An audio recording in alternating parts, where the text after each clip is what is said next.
What's going on, everybody? Welcome back to the Breaking the Game show here on the Nothing But Net channel on Dash Radio. I'm your co-host of the show, Kenneth Cotterill, joined here today by my co-host, Stephen Gillespie. Stephen, how you doing today? Man, Kenneth, I'm good. It's good to be on the show with you, man. It's been a fun week of hoops, albeit, I've been watching college and pro, but, can't go wrong with both. But, man, it's going to be a fun episode today, and I'm excited to be on here with you, man. How are you doing? I'm doing well. The Cowboys, as we record right now, are up 36-3. It's tough to complain on a Sunday when your team is looking a lot better than they did last week.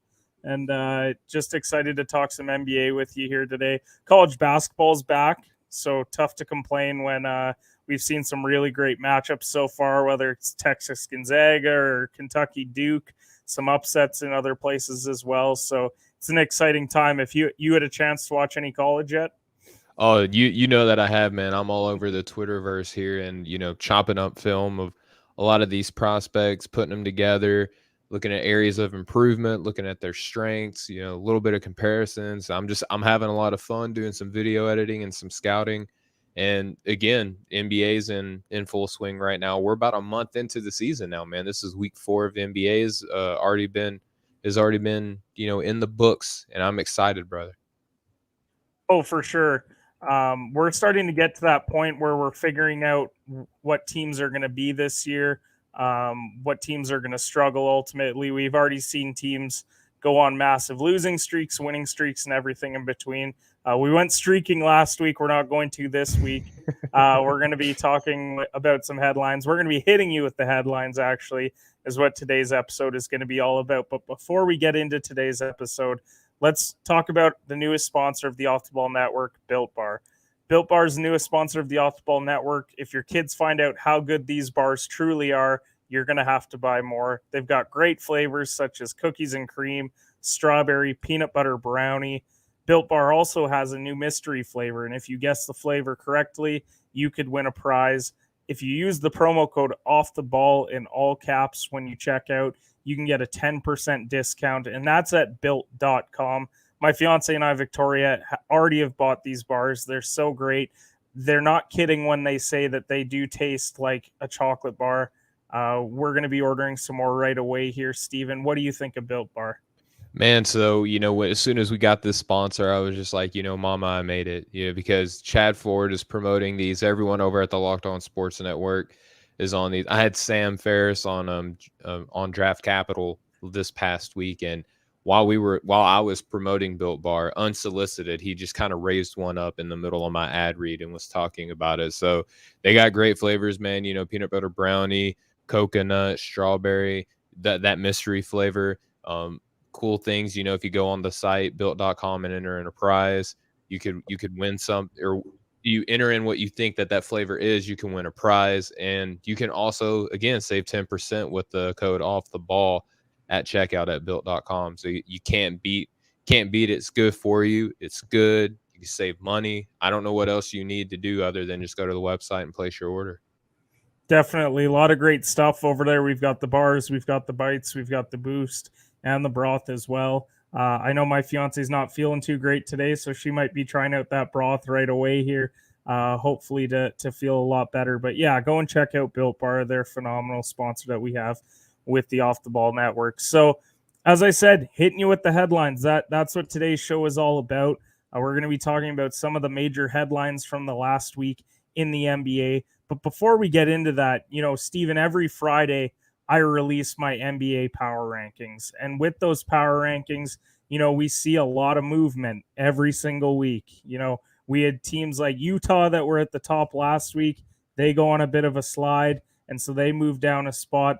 And then we also have some teams that have moved up. If we're talking about teams like the Washington Wizards, one of the hottest teams in the NBA, they moved up. The Phoenix Suns, a team that went on a massive winning streak, they're moving up. The Clippers, even since Friday, they've improved as well, won another game as well. They're on a big winning streak, so they're going to continue to rise as long as their play continues the way that it has. But, Steven, what do you make of the power rankings so far? Obviously, week 4, we're about at the month mark of the NBA season, so what do you think of them? I like them a lot. I look at this and I see obviously Golden State is like the hottest team in the NBA. It feels like 3 or 4 seasons ago. Again, right now with the way Golden State's playing, Utah and Phoenix right back where they were the previous season. I'm looking at Chicago. They started off hot. They're coming down a little bit. 5 and 6 is where I have a little bit of questions for you, Kenneth, because I look at 5 and I see the Brooklyn Nets, and you got the leading scorer in the game and Kevin Durant. They're winning games. James Harden is looking like he's getting back to his old self.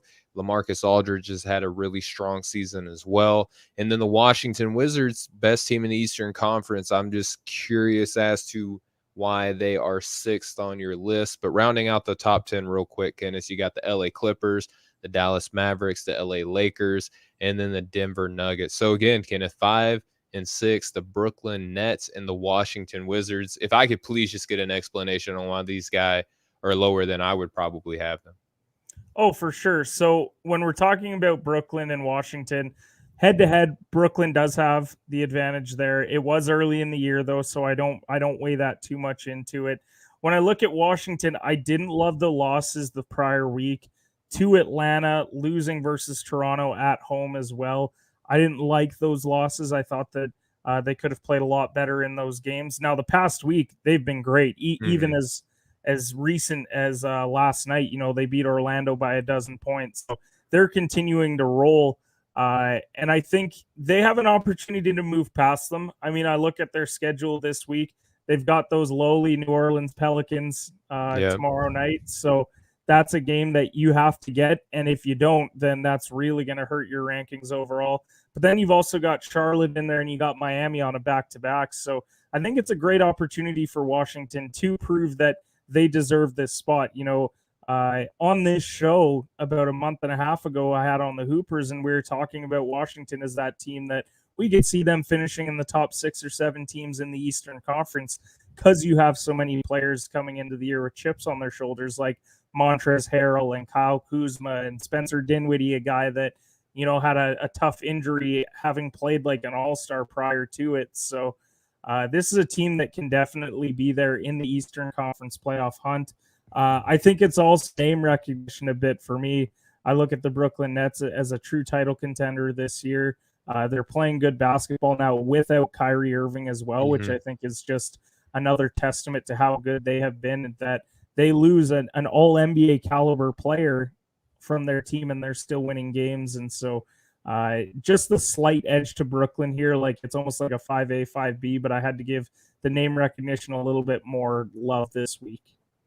Okay, that's fair enough. And then I'm looking at also Miami at 11. I think that you might get a little bit of pushback on that from people, but I'm sure you got a great explanation as to why they're left out of the top 10, considering that one of the best teams in the Eastern Conference in the eyes of many this year. I mean, it's strictly because of last week's play, because Miami, I think, was around 5 or 6 last week for me. But then you lose games to the Nuggets, to the Lakers, and to the Clippers. It was a 3-game skid. That's the only thing that drops them down. And I had to show some love to teams like Dallas that have consistently been winning games, the Clippers being on their win streak. The Lakers are going to be dropping based off of their performance with Minnesota on Friday night. So that's something that's definitely going to be happening this week. But overall, I think Miami's going to be shooting back up there. I think losing Butler for a little bit hurt, just with his injury as well. So I think that's also why I moved them down maybe an extra spot just because of that. But the play of Tyler Hero has been great this year. He's I think the front runner for 6th man of the year. The only thing that might hurt him is the fact that he's going to start some games if Butler misses some time. So overall, though, I'm a big fan of Miami. I see them as a top 10 team throughout the year. Yeah, and then, one more thing before we close out our conversation on your power rankings here, which, again, phenomenal job, by the way. I'm looking at the right side of the column here. For all those who are listening and can't see, Kenneth did a great job. He's got all 30 teams listed. If you're interested in looking at this, you can follow Kenneth over at shooters_pod on Twitter. But at the 16th position, you got the Cleveland Cavaliers, who are just quickly becoming a fan favorite. I mean, I don't know how you can't watch Evan Mobley compete and the rest of this cast, Darius Garland, Colin Sexton. all these guys have had strong seasons in the beginning so far. Jarrett Allen, after getting that contract, he's getting a lot of love lately as well. But at 16, you got the Cleveland Cavaliers. I'm not arguing their position at all. I just want to point out, Kenneth, were you expecting to ever have Cleveland this high on your power rankings at all this season coming into the year? I mean, I think that there is a justification for them to even make their first appearance on the left side of the board. The issue is when you're only a month into the season, like, can I really drop the Milwaukee Bucks to the right side of the bracket when they're the defending champions? They're not below 500, like, and they've been dealing with injuries. So, like, it's tough for me to put them on the right side. Philadelphia without Ben Simmons, they were at the top of the Eastern Conference for a little bit there. They've gone on a bit of a skid, and that's why they dropped down as far as they did. And Memphis is a team that we've seen them like beat Golden State, but then also really no-show on some nights. So it was tough for me to even leave Cleveland on the right side of the bracket. That being said, yeah, I didn't see Cleveland being that high this year.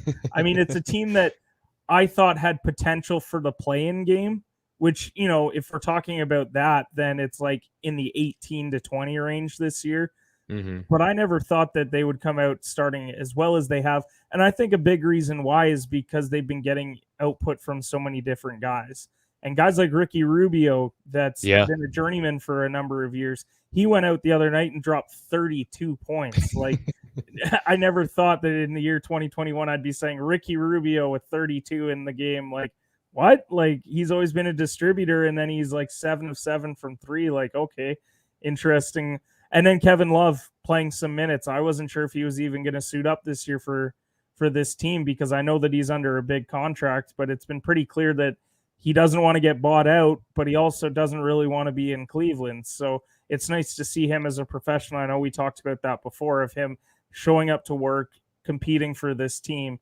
And so Cleveland at 16, I mean, they've got a chance to jump up even more, because we know that they're one of the hottest teams in the league. They're on a 2-game win streak right now, but they only just lost to Washington, and before that, they had rattled off even more wins than that. So Cleveland's a team to keep an eye out for. I think they could make that jump to the left side if they keep it up this week, because I think at a certain point, I have to start penalizing some of these bigger name teams like the LA Lakers, like the Milwaukee Bucks, like the 76ers. If they're not playing good basketball, then you have to be honest with yourself and move them to the right side.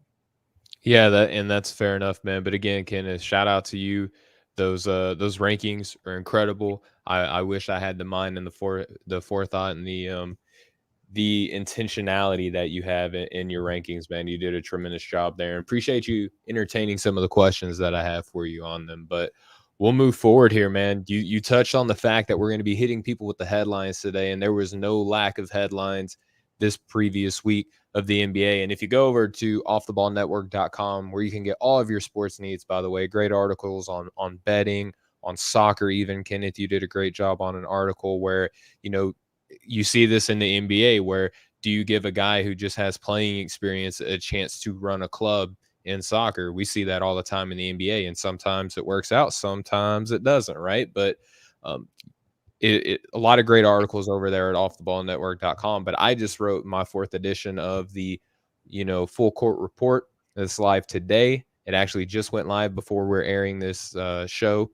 And some of these headlines we're hitting people with, man, a lot of it has to do with one side versus the other. A lot of these off the court stories this season have to do with essentially almost taking a side when it comes to grievances that either players have with each other, that, organization has to do with the eye of public opinion, or the way that front offices and players are not getting along either, right? So opening up this kind of hitting you with the headline segment, round 1, if you will, let's go ahead and start strong, man. We had Nikola Jokic and Markieff Morris, of the Denver Nuggets and the Miami Heat, respectively, get into a little bit of an altercation. We saw during the game that Markieff Morris kind of took a cheap shot, not really out of pocket for him. We've seen him throughout his career, even dating back to Kansas. He's not afraid to be one of these get under your skin type players.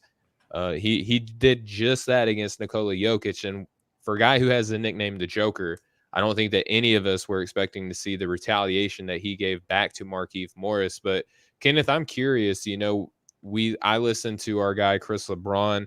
He just did a great show the other day with Urson and Mo of the Off the Ball Network as well. And Mo, love my guy, but he dared to say that Nikola Jokic wasn't a tough guy, which you're already heard that if you're listening to this on the Nothing But Net channel on Dash Radio. I pushed back a little bit lovingly because, you know, me and Mo are boys, but I looked at Nikola Jokic and how he responded, and I'm like, no, he's a tough guy. I mean, if anything, just because you don't respond to everything, but eventually you do respond to something, to me, that's, you know, speaking softly but carrying a big stick. And to me, that did scream tough guy. But ultimately, Kenneth, what did you make of the overall, you know, sequence of events, if you will, that happened between Nikola and Markieff? I mean, I'm not a fan of it at all. I don't like the shot that Jokic took. I think that let's call it what it is. It's a cheap shot. It's completely I'm trying to watch my words here because I think it's Bush League what he did. Like Jokic is the MVP of the league. And we've seen it in the past where superstars tend to get that treatment. You know what I mean? Where they get calls and they get support from the league on these sorts of matters. And so we see Jokic, I think he committed a foul on Bam, but, you know, ref doesn't call it. Happens all the time in the NBA. They go down the court. What does Morris do? Gives him an absolute cheat shot to the ribs. He turns around and then tries to play victim when Jokic retaliates. First of all, you shouldn't be turning your back on that play. You know what you did. You know that you just gave him a shot and you're trying to get a rise out of him, and you did. But I don't like the stuff afterwards, the fake tough guy stuff on the Miami side, because that's what it is. We saw them do it with Indiana last year or a couple of years ago. Oh, we got this date circled on our calendar, and then what happened? It was a regular game on the calendar. Yep, just a game. So you know, the whole yeah, we'll see you guys on this date. Okay, but why are you even saying we're going to see you on that date? Your guy's the one that committed the cheap shot. Jokic retaliating to that, I got no issue with it. I think that the fact that Morris went and did it in the first place is Bush League. And overall, man, like I don't like it. I don't like when I see plays like that in the NBA. And then to have Jokic get suspended and Morris just gets a fine, it's not something that I agree with. And I know that it's he's the one who hit him back. Well, there has to be more for the guy that hit him in the first place, because that play doesn't happen if he doesn't give him the cheap shot. So overall, that's kind of my opinion on the Jokic matter. Yeah, and that's fair. And again, I'm not looking at this instance and saying like this is what we need to see more of, right? So like I don't want people to misunderstand where I'm about to go with this. I don't think that it should be encouraged. But here's what I'll say as a guy and as a guy who likes to play basketball. If you throw a cheap shot at somebody, you're inviting anything that happens afterwards. I don't care if you agree with what Jokic did or not, but like if you do what Markieff did, you're opening it up to whatever happens next. You know, it's one of these things to where it's like I teach this to my kids, you know, where any action will yield a consequence, whether it be good or bad. So like if you're gonna walk up to another grown man and while he's trying to make a play in the middle of that play, you forearm charge him under his arms and into his ribs, and you act like nothing happened, that guy could just very well dismiss it. And what we would think maybe 9 times out of 10, Nikola Jokic dismisses something like that. Well, that 10th time, you could get what Nikola gave him and shove him to the ground. And you can say, well, he had his back turned to him or what have you. Well, like Markieff, I guarantee you Nikola wasn't expecting what happened. Does Nikola Jokic try to make that play if he feels like Markieff is about to do what he did to him? Probably not. And again, Markieff Morris also has a track record, and we see that in the NBA all the time, where players who have a history of being a pest or a nuisance or whatever you want to call it, you know, they tend to be looked at a little bit differently by officials because they make their jobs a little bit more difficult, right? So it was one of those instances where, is it what I want to see? No, but I kind of do actually want to see Nikola Jokic get a little mean. You know, I'm glad that Nikola showed that he isn't just going to take whatever lightly. Now he has to be careful because other players, Kenneth, are going to see this, and especially come playoff time. Do you think that he's probably going to have a guy from another team check in? Like, let's say for whatever reason, the Nuggets and the Nets play each other in the finals. Do you think James Johnson for the Nets comes in just to go and try to rough up Nikola Jokic to get him suspended a game to make Brooklyn's life a little bit easier in the finals? I think a team could look at something like that and try to say, hey, look, can we get Nikola to respond to something like that? What do you think about that mindset, Kenneth? I think it's something that teams could try and employ. Like, one thing that I didn't mention too is, like, look at the context of like where they were at in that game. Of the Nuggets are gonna win that game, like, comfortably. Without Murray and without Michael Porter Jr. Like, Without Nikola those is guys. winning the game. And so that's why I think the cheap shot's even worse. Because, okay, like, you take a cheap shot in a close game, like, I don't think Jokic reacts that way. I think what he's thinking is like, bro, the game's over. Like, and you're just coming over trying to hurt me, because that's what it is. You don't take a shot to the guy's ribs if you're not trying to hurt him in some way. And it's like, what are we doing here? Like, this game is over. And so I think that's also why he reacts the way that he does. Like, if this is a close game in the finals, I don't think Jokic is reacting this way. I really don't. I think this is a 10th game in the NBA season where, like, okay, whatever, he gets a 1-game suspension. But, like, I think cooler heads will prevail down the road when the games matter more. He'll realize that, like, look, they might be coming after me, but I can't be missing games. Like, in the postseason, if we, for whatever reason, go up against the Minnesota Timberwolves and they got Patrick Beverley out there trying to go at me, like, I just need to shake it off and not think about that guy, because, let's be honest, Morrissey's a role player. He always has been. James Johnson, role player. Patrick Beverley, role player. You don't see many of these pests that are superstars in the NBA. So I think shaking it off is what he's going to need to do moving forward. And I think he will once the game is in a different light than that. Yeah, and to be fair, he did mention that in his post game where they talked about that. He said that that's not a play that I need to be making. But, as always, what we see in the NBA, whenever the dust settles, they take the fight to the streets of Twitter. And Jokic's brothers came to his defense. Markeith's brother Marcus came and, made little symbols and gifts and stuff like that about how, oh, okay, make that move with a guy's back turned to you, noted. But then fans everywhere have no shortage of highlights that they can go to from either one of the Morris brothers on doing sneaky stuff whenever players aren't expecting it. And apparently now the WWE is going to have the Jokic brothers versus the Morris twins, and it's going to be a great WrestleMania this season, if anything else, Kenneth. So we're looking forward to WrestleMania this year. But moving on to round 2 of players getting into it, this one didn't get as heated, but still we have Rudy Gobert and Miles Turner in the battle of kind of a grappling. I don't really know what that was. It wasn't as violent as the shoving that we saw, but two players locking arms with each other, looking like they were doing maybe some Greco-Roman style, Olympic style event here. And after they locked arms, they got separated. Nothing really happened here, but let me set the table for you here, Kenneth. So both of these guys, Rudy Gobert and Miles Turner, between the two of them, they combined for over 60 blocks on the year, stat that I looked up from my article.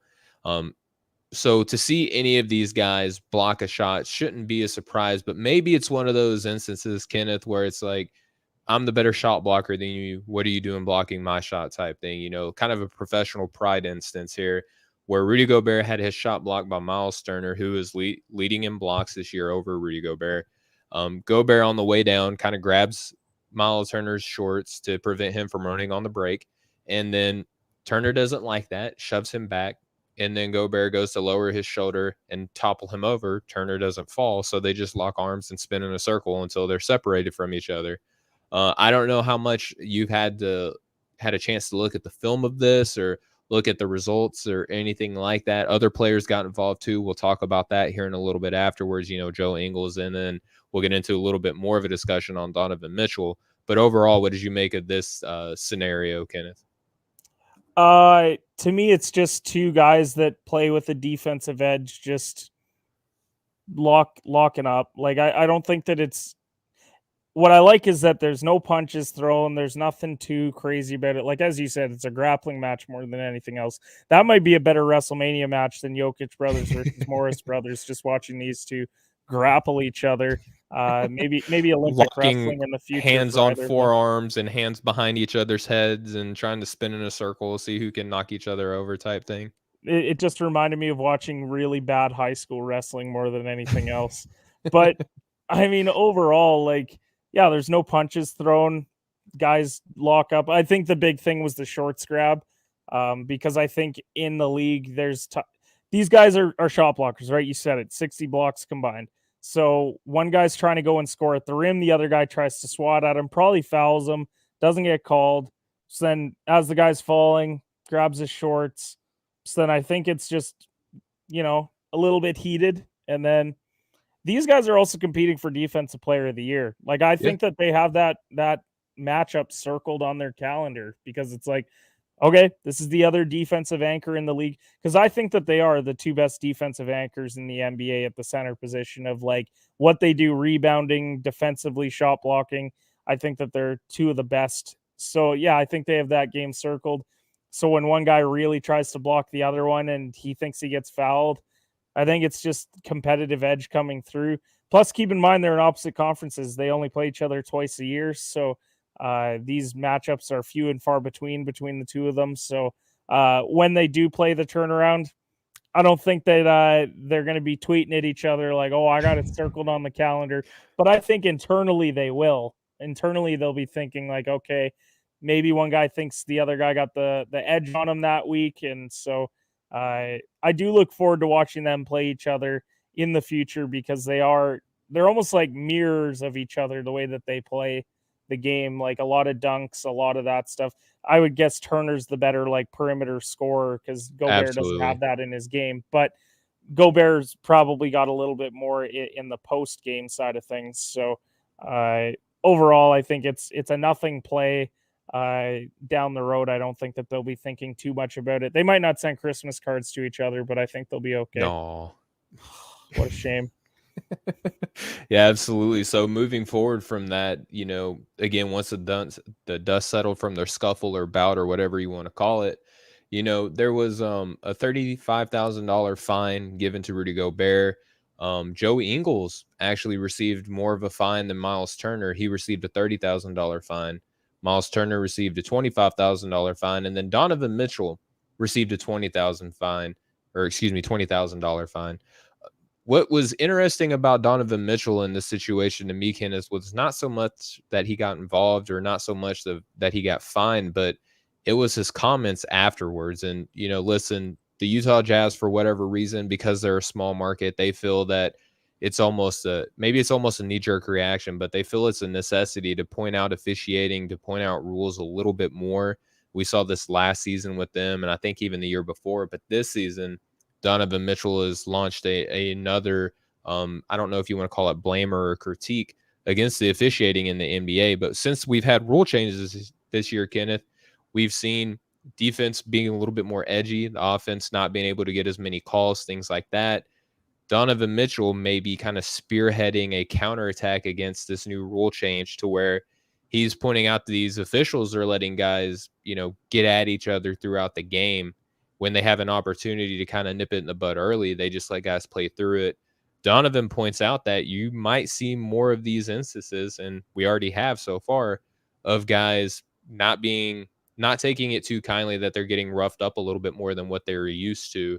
Do you think that there's anything to that, Kenneth, or do you think that Donovan is trying to maybe game the system a little bit to make life easier for terrific scorers such as himself? I think it's a bit of both.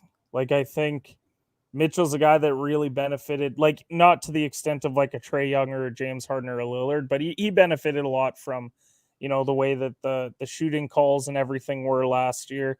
Now it's leading to more of these scuffles, I guess you could say, because that's what they are. Like we haven't seen like we haven't seen a mouse at the palace or anything. Like, we're not going that Yeah, far thank back. goodness. We don't Thank want to. goodness. Yeah, exactly. But like, we're not even seeing like fists being thrown or anything. Like, first of all, like, Joe Ingles is also an irritant as well. Like, he's always been an irritant in the league. We saw him do it to Paul George in the playoffs a few years ago. So he's never a saint when he's out there. I think he's a guy that plays with that bit of an edge, and he likes to talk trash and all that stuff. So I mean, good for him. Like, if that's what you need to do to keep your competitive edge, go for it. But yeah, I think it's a bit of both. Like, I think it's going to lead to more of these like scuffles, but I think it's better for the league as a whole that we're not seeing guys getting 20 free throw attempts a game like we were seeing before. So I'm okay with the changes that they've made, and if it leads to a couple of these things, then I guess that's just kind of the way that it'll go. Yeah, and again, you pointed out that it's just little tiffs. It's nothing crazy bad or anything like that. I think the last time we saw a quote unquote fight was when I think maybe one, two at the most punches were thrown between Joel Embiid and Karl Anthony Towns, and no one even got hit from those two punches. Yeah. What it wasn't like a fight, you know what I mean? It was essentially two guys in high school running their shoulders into each other, walking in a circle, and then their friends come and breaking them up. Like, that's what we see in the NBA all the time. So in my opinion, I'll watch guys go in a circle if it continues to lead to the improved defensive play and the officials rewarding aggressiveness. You know, I've talked about this with our buddy Mo at Off the Ball all the time, that you look at guys who are being affected. It's your Trey Youngs, it's your Damian Lillards, it's your James Hardens, guys who are known foul seekers. But now we're seeing guys like Jimmy Butler and John Morant. Look at the improved play of John Morant this season, where last year we were kind of questioning him a little bit because his sophomore season looked a lot like his rookie year, and we were like, have we people, not we, right, but people in general in the basketball circle, we're looking and saying, like, is this the best that we're going to see Ja? Well, slight change in rules and aggression is rewarded. Now John Morant is leading candidate in a lot of people's eyes for most improved player of the year. So we're seeing a guy like Donovan Mitchell, who I think if I had to put him in one of these camps where he's a foul seeker or he's more aggressive, I tend to look at him as more of an aggressive player than a foul seeker. But maybe he also wants to get the benefit of some of those easier calls, especially come playoff time, right?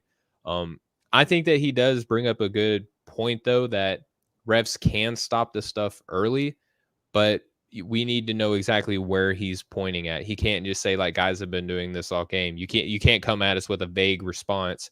And like, if you want to help me make things better, you need to tell me exactly what. Don't just say your officiating isn't good. Okay, well, like, what specifically about my officiating would you want me to improve upon? All right, we'll call fouls more. Okay, but like, where? You see what I'm Yeah. saying?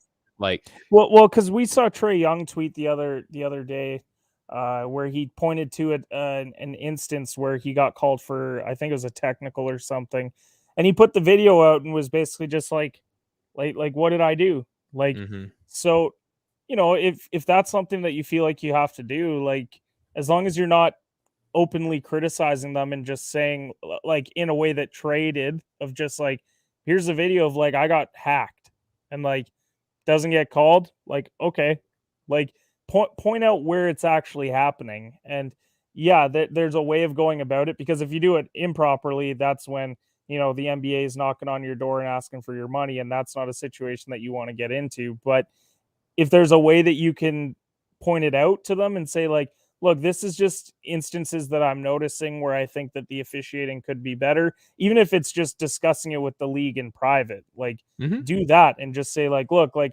I have these videos of plays, just take this into account, and maybe discuss it with the officiating crew. The NBA is always looking to get better. I don't see them as a league that's going to punish players for doing that in no, the no right doubt way. about it. Yeah, I mean, as long as you're not coming at them in an aggressive manner, you're not coming out there in an accusatory manner, but it's just like, hey, I would like to know exactly why this is happening the way that it is, especially in these particular scenarios. Then you kind of force them to be like, oh, okay, I see your point. Maybe we can do things a little bit better. All right. Well, speaking of maybe being able to do things a little bit better, Kenneth, we're going to roll into Ben Simmons versus Philadelphia here. And maybe we should say Ben Simmons and Rich Paul, because Ben hasn't really been saying much. And whether or not you agree with what, look, Kenneth, this has been what, 2, 3, 4 months in the making right now. And I know everyone's tired of talking about it, but give us a break. Like, Kenneth, we haven't really talked about this situation at all. Like, we've been trying to avoid this, but it keeps boiling and boiling and boiling. And if we're going to be a credible NBA podcast or show Oh here, yeah. at some point we're gonna have to talk about Ben Simmons and what's going on now. Kenneth, the mental health aspect is tricky to dance around. It's tricky because you can have the mindset to where you don't believe him, and that's fine. I can have the mindset to where I don't believe him, and that's fine. But you have to also understand that mental health is a real thing. And I talked about this with Mo, is that the way that the NBA is going to handle this, and the way even that Daryl Morey is going to be handling this on behalf of the other, presidents of basketball operations or general managers or lead decision makers, whatever position that they're in, he's going to be doing it on behalf of those guys. Because, listen, Ben probably does have the best of intentions, and he probably is suffering to some degree of some sort of mental health anxiety, something along those lines. But if I could understand where the 76ers brass would look at this and be like, hey, look, if we just give in to him and trade him because he wants to be traded, like today, if we do that, then we're setting a precedence for someone who may not have the best of intentions. Ken is someone with, less genuine desires, more selfish interest than anything else, could look at this and see like, all right, this is a part of the system that I could take advantage of to get whatever it is that I want to get done. And we've seen Ben Simmons say he wants to get traded. We've seen him fined. We've seen him at practice. We've seen him get kicked out of practice. And now his agent, Rich Paul, has recently come out and said that he doesn't believe that what the 76ers are doing is going to be beneficial to his client. Now, the agent's looking out for the client. That's nothing new in the NBA. But, Kenneth, what do you make of Rich Paul's latest statements to where he says, I truly believe the fines, the targeting, the negative publicity shine on the issue. It's very unnecessary and has furthered the mental health issues for Ben. Either you help Ben or you come out and say he's lying. Which one is it? What do you think about that, Kenneth? I mean, this situation, we know it's just been handled so poorly for months. I mean, it dates all the way back to the second that Philadelphia loses in the playoffs and his own coach throws Ben under the bus. Mm-hmm. And since then it's turned into what it is now, which is just a dispute between a player who is openly criticized all the time in the media. I'm sure it does play a factor in his mental health. I can't speak to his mental health and what he's going through. I can have my own opinions on it, but ultimately it doesn't matter because it's up to Ben and the league to decide what's happening there. But I mean, overall, like I wish that this situation could get resolved, but I understand it from both sides. Like Philadelphia doesn't want to give up an all NBA defender for nothing, because this is a team that they have a star in Joel Embiid and they've got Tobias Harris and some other pieces that look really good. But Seth Curry's having a strong year. If you're not looking at this team and thinking that role players coming in just isn't going to win you a championship, like it's not with the way that the roster is constructed. So unless you're going to find a viable option as a franchise, then why are you going to trade this player? And it may be tough for his mental health and everything, but he's not on the court right now. He has every opportunity to sit at home, hopefully get better in whatever ways that he's doing so. And then on the flip side, from the agent side of things, why should Ben want to show up to work for this team? If it is affecting his mental health, even if he shows up to work, what happens the one night that he goes 3 for 10 shooting? What's going to happen? It's just, it's going to continue to spiral and escalate to that point, which is then going to further impact his mental health once again. So I don't know. It's a really difficult situation. I don't know if I have the right answer as to what either side should be doing here, because I think this is why it's gotten to this gridlock that it has, because there really is no perfect way of dealing with this. Like, it's not like a team's waking up tomorrow morning and calling Philadelphia and saying, hey, we want to give you our best player for Ben. And if that happens, then good on them for Yep. for having that happen. They're like, oh, okay, sure, sounds good. I'll do that before you change your mind. But let's face it, those offers aren't out there. Everyone else in the league knows that Ben's trade value is at the very bottom right now because he's not playing games for Philadelphia. So I don't know. It's a very difficult situation. I understand what Rich Paul is doing for his client. He's looking out for the best needs of his client, but I wish Ben was out there because I really love watching him play. A lot of people point to his shooting stuff, but I love the other aspects of his game that he brings to the table and all the things that he does out there. And so I want to see him back on the court, but once he's mentally ready to do so. Yeah, and to your point about wanting to see him out there, I mean, how great would have Ben Simmons be where defense is able to do a little bit more on the floor? I mean, Ben would probably look better this season, right? But he doesn't want to play for Philly. He has made, he has made his intentions very clear. He doesn't want to be there. Um, Rich Paul has said in an interview that he did with The Athletic that, Ben is doing what he thinks that he can to find himself back on an NBA floor. He can't just go sit at home though, because Philadelphia has said that they're going to find him and they're going to continue to find him. So whenever that money is on the line, you're going to get Ben in your facilities. Now, what type of Ben you're getting and how engaged he's going to be, that is all going to be dependent on his mental health, and that could change day to day. Kenneth, we don't know what's going to happen with that situation at all.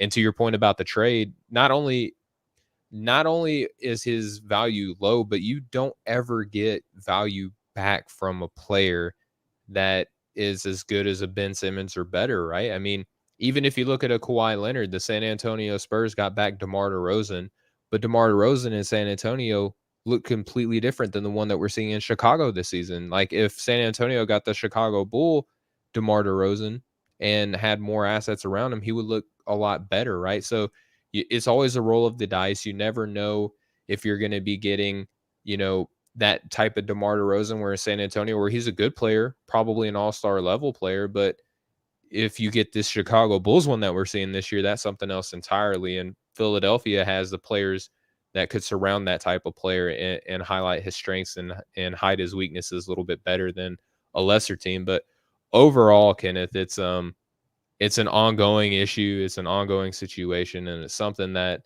much like yourself, I wish that we could put behind us. So, Kenneth, wrapping up this hitting you with headlines, it's not getting any easier the more that we get through this podcast about some of these kind of bouts that we're having. And this last one has to do with the Portland Trailblazers.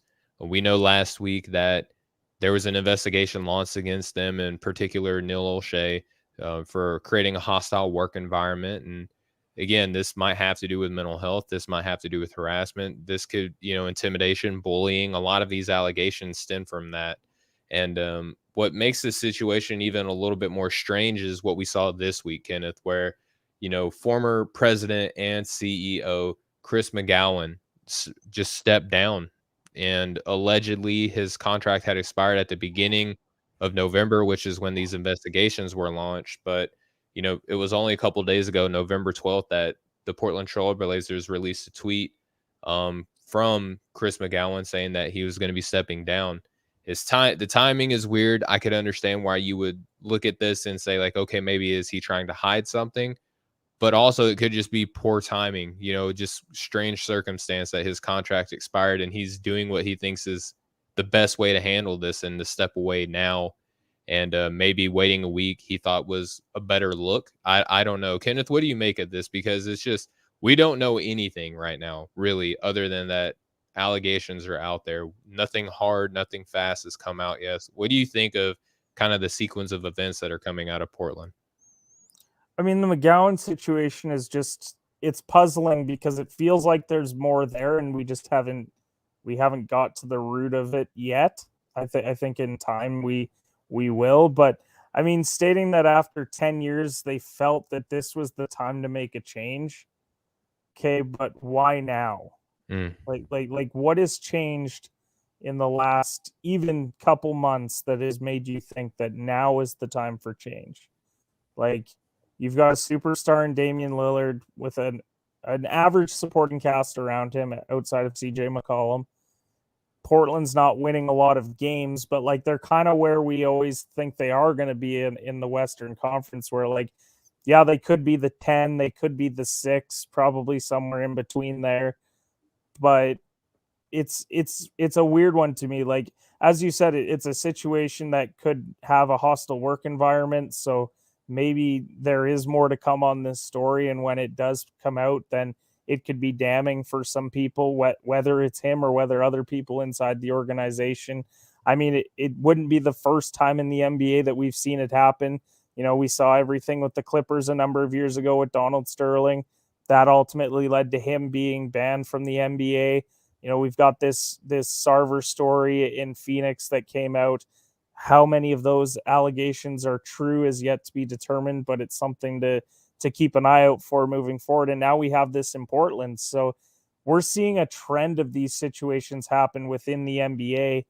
And I mean, it's worrisome. It's worrisome to see that these things have been going on as long as they have, and not really anything has been done in regards to them outside of the Sterling situation. So I want to see what else is there to this story. Like I don't think it's fully been told yet, and I want to see what's actually going to come from it. Yeah, and you point to that Donald Sterling case, and that's kind of the silver bullet, if you will, in all these situations. It's because there was so much hard evidence. You know, there was audio, there was video, there was, you know, people coming forth and testifying against it. We don't have as much information for the Sarver case. The Sarver case is the one that or investigation rather was launched first, and then the Neil O'Shea one. And then if you look even outside the NBA, Kenneth, I mean, this year, look at what happened with John Gruden and the Vegas Raiders. Look at the Chicago Blackhawks situation in the NHL, where you've got damning accusations that has led to legendary coaches stepping down. It's led to some other people having to apologize that were involved in the situation, or with the franchise at the time when it was happening. Like it's disturbing, and I don't think it's going to be the last one that we see. Like, you know, we've got, out of the 4 major sports in the US, we've got over 120 franchises. So the fact that we've only seen this come out about 5 of them, like this could be the first cases of multiple down the road, and we're just going to have to see where they play out. Yeah, and be remiss not to mention what is happening still with the Washington football team and everything that has come out with the people involved in those situations as well. But again, you know, McGowan stepping down, the timing is going to look a little bit suspect. But like I said, Kenneth, I mean, if the contract ran up at the beginning of November, I'm not giving a pass or an out or anything, just pointing out that if the contract in fact did run out at the beginning of November, it could literally just be like wrong contract, wrong timing. But you also don't want to make light of the fact that, you know, this guy is president and CEO. Like, you would think that someone in a position like that would be cognizant of what his president of basketball operations is doing, at least on a semi-regular basis. You know, I mean, you don't have those two positions and be as successful in a small market. I mean, Portland, for everything that we can say negatively about how they're handling, you know, court issues, they have done a pretty good job of staying consistent in the playoffs and things like that. And a lot of that has to do with the decision making of guys like Neil O'Shea and McGowan. So one could easily say, like, how are these two so successful at their job? And in a small market anyway, these accusations come out against one of them, and then the other one steps down. You could definitely see why people would want to piece breadcrumbs together in this scenario. Oh, you definitely see why they would think that, because as you said, it's all the timing of this. Like why now? What has changed over the last little bit that made you decide that I was going to step down from a major role within an organization? This isn't some assistant coach, assistant trainer, like some scout off in Lithuania. Like this is your top guy within your organization stepping down. Of a And so that's decade. why and I want to see what more is there to this story, because as you said, it's all allegations right now. with the Sterling case, we had the audio and everything. So that once you hear that, it's like, okay, that's kind of like case closed. Like that's the most important part. So if these allegations turn into some more circumstantial things, then I think we're going to see some massive changes across the NBA.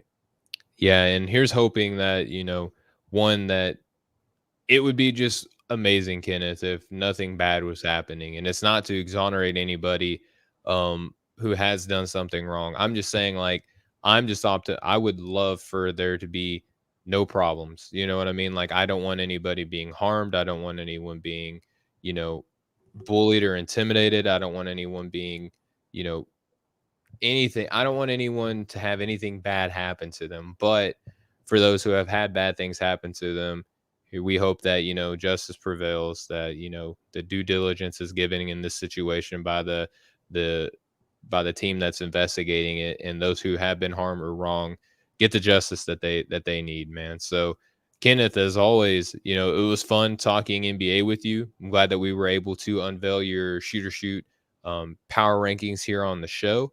And again, it's hard being able to run an NBA podcast when we have kind of hard hitting, with allegations, with, the fighting. And then, of course, the mental health aspect. It's tricky to dance around. But again, we have to do our due diligence. We have to handle these situations with care and talk about them as they come, because they're stories in the NBA, just like the gameplay. So I appreciate you coming on here, being willing to speak on these, sharing your thoughts and opinions, and also being respectful to all the parties that are involved, man. So we got week 5 upon us. What are you looking forward to this upcoming week, man? What are you waiting for in the NBA right now?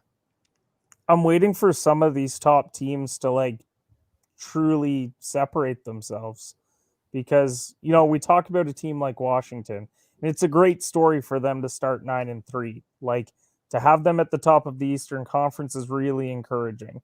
But then when you look at the bottom half, outside of the bottom two, because we knew Detroit and Orlando, but when you start looking at the Bostons and the Milwaukees and Indiana, Atlanta, all teams that we thought were going to be playoff teams this year, are they going to start to turn it around, especially Atlanta? Because this was a team that I thought was going to be the 3rd seed in the East this year. They're currently sitting in the 13 spot. So apparently I forgot to add a 1 when my predictions were there.